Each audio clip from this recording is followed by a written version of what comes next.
त्रिरुद्र संहिता के पंचम युद्ध खंड में छठा अध्याय त्रिपुर ध्वंस के लिए देवताओं द्वारा भगवान शिव की स्तुति।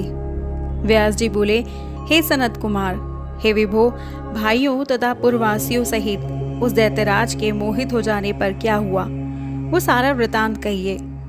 सनत कुमार बोले, त्रिपुर के वैसा हो जाने पर, उस दैत्य के शिवार्चन का त्याग कर देने पर और वहां का संपूर्ण स्त्री धर्म नष्ट हो जाने पर तथा दुराचार के फैल जाने पर लक्ष्मीपति विष्णु जी कृतार्थ होकर देवताओं के साथ उसके चरित्र को शिव जी से कहने के लिए कैलाश पहुंचे। देवताओं के साथ ब्रह्मा सहित उनके पास स्थित होकर उन पुरुषोत्तम रमापति विष्णु ने समाधि से तथा मन से प्राप्त होने वाले उन सर्वज्ञ परमेश्वर सदाशिव को इष्टवाणी से स्तुति की। विष्णु जी बोले, आप महेश्वर, देव, परमात्मा, नारायण, रुद्र, ब्रह्मा तथा पर ब्रह्मा स्वरूप को नमस्कार है। ऐसा कहकर महादेव को दंडवत प्रणाम करके शिव में अपना मन लगाए हुए प्रभु विष्णु ने अपने स्वामी उन परमेश्वर शिव का मन से स्मरण करते हुए जल में स्थित दक्षिणा मूर्ति से उत्पन्न हुए रुद्रमंत्र का 1.5 करोड़ जप किया। उस समय सभी देवता भी उन महेश्वर में अपना मन लगाकर उनकी स्तुति करने लगे।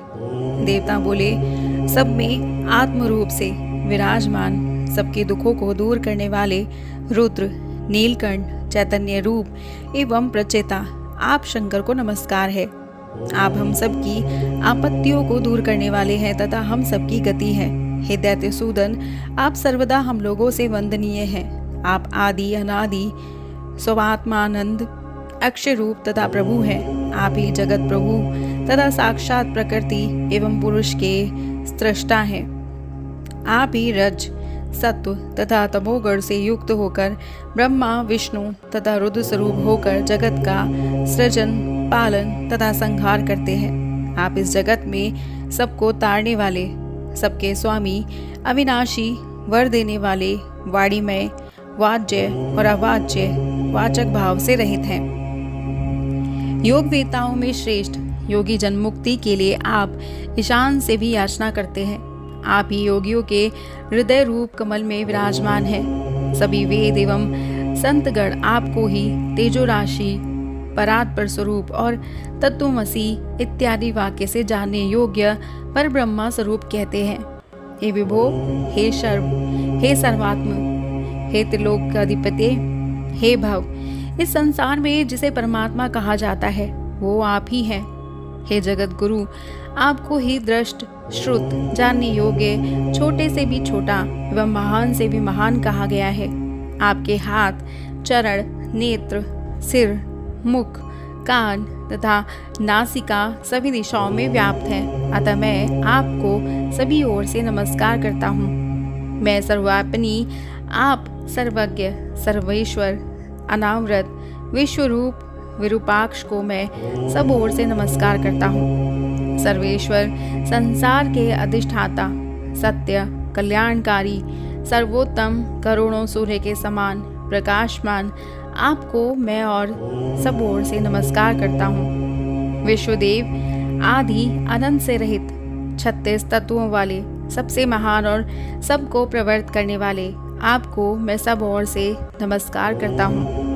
प्रकृति को प्रवृत्त करने वाले, सबके पितामह, सर्वविग्रह तथा ईश्वर आपको मैं सब ओर से नमस्कार करता हूँ। जो श्रुतियाँ तथा श्रुति सिद्धांत वेता हैं वे आपको ही वरद, आपका सबका निवास स्थान, स्वयंभू तथा श्रुति सार ज्ञाता कहते हैं।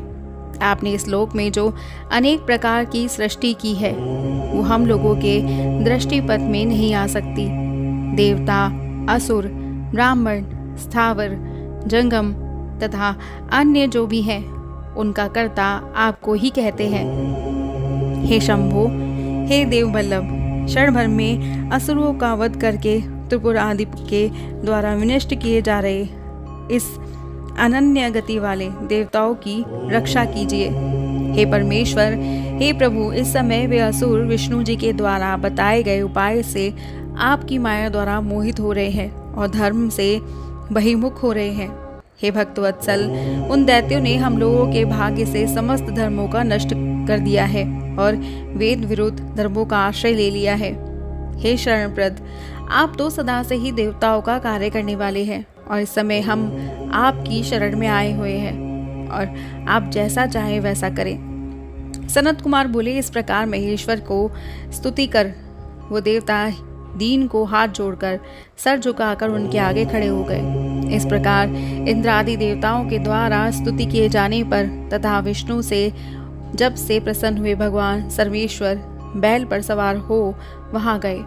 वहां पर नंदीश्वर से उतरकर विष्णु का आलिंगन करके प्रसन्न चित्त वाले प्रभु नंदीश्वर पर हाथ रखकर सभी की ओर मनोहर दृष्टि से देखने लगे। तत्पश्चात पार्वतीपति शंकर प्रसन्न होकर कृपा दृष्टि से देवताओं तथा विष्णु की ओर देखकर गंभीर वाणी से कहने लगे। शिवजी बोले, हे सुरेश्वर, इस समय मैंने देवताओं का कार्य भली भांति जान लिया है तथा महाबुद्धिमान विष्णु एवं नारद के माया बल को भी मैं अच्छी तरह जानता हूँ। हे देव सत्तम, मैं उन अधर्मी दैत्यों तथा त्रिपुर का विनाश करूंगा, इसमें संशय नहीं है।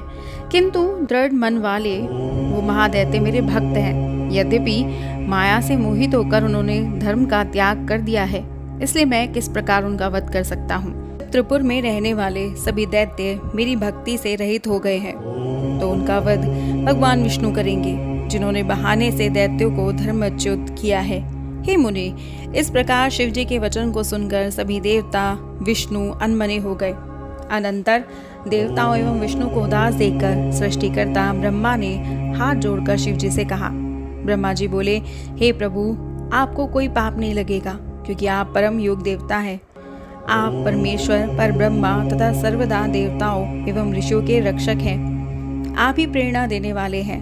आपके ही शासन से मोहित होकर उन्होंने अपने धर्म तथा आपकी पूजा का त्याग कर दिया है, फिर भी वो दूसरों के द्वारा अवध्य हैं। अतः हे महादेव, हे देव ऋषि प्राण रक्षक, आप सज्जनों की रक्षा के लिए इन मलेच्छा जातियों का वध कीजिए। राजा का कर्तव्य होता है कि धर्म की रक्षा करे तथा पापियों का वध करे। आप राजा हैं, इसलिए ब्राह्मण तथा साधुओं की रक्षा के निमित्त स्वयं आपको इस कंटक का शोधन करना चाहिए।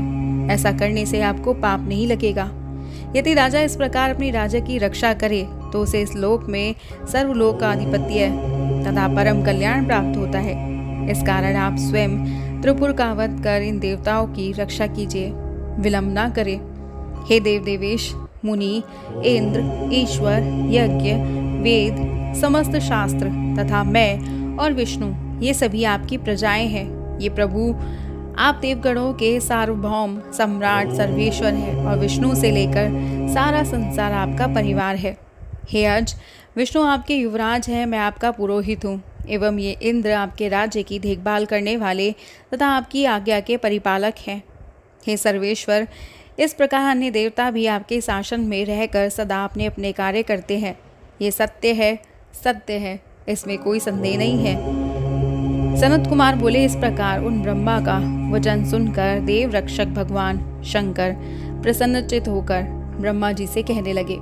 शिव जी बोले, हे ब्राह्मण, यदि मैं वस्तुतः देवराज तथा आप सबका सम्राट कहा गया हूँ, फिर भी मेरे पास ऐसा कोई साधन नहीं है जिससे मैं इस पद को ग्रहण कर सकूं। मेरे पास योग्य सारथी सहित महादिव्य रथ नहीं है और संग्राम में विजय दिलाने वाला धनुष बाण आदि भी नहीं है, जिस रथ पर बैठकर धनुष बाण लेकर तथा अपना मन लगाकर उन प्रबल दैत्यों का संग्राम वध कर सकूं। सनत कुमार बोले, तब ब्रह्मा, इंद्र एवं विष्णु के सहित सभी देवता प्रभु के वचन को सुनकर परम प्रसन्न हो उठे और महेश्वर को प्रणाम कर उनसे कहने लगे। देवता बोले, हे देवेश, हे महेश्वर, हे स्वामिन, हम लोग आपके रथ आदि उपकरण बनकर युद्ध के लिए तैयार है। इस प्रकार कहकर प्रसन्न हुए वो सभी देवता एकत्रित हो शिवजी की इच्छा जानकर हाथ जोड़कर अलग अलग कहने लगे। इस प्रकार श्री शिव महापुराण के अंतर्गत दित्य रुद्र संहिता के पंचम युद्ध खंड में शिव स्तुति वर्णन नामक छठा अध्याय पूर्ण हुआ और हमारा अगला अध्याय है भगवान शिव की प्रसन्नता के लिए देवताओं द्वारा मंत्र जप, शिव का प्राकट्य तथा त्रिपुर विनाश के लिए दिव्य रथ आदि के निर्माण के लिए विष्णु जी से कहना। नामक 7वां अध्याय। और इसे जानने के लिए सब्सक्राइब कीजिएगा हमारे YouTube channel Voice of Tales को और हमारी वीडियो को लाइक शेयर सब्सक्राइब करना मत भूलिएगा। हर हर महादेव।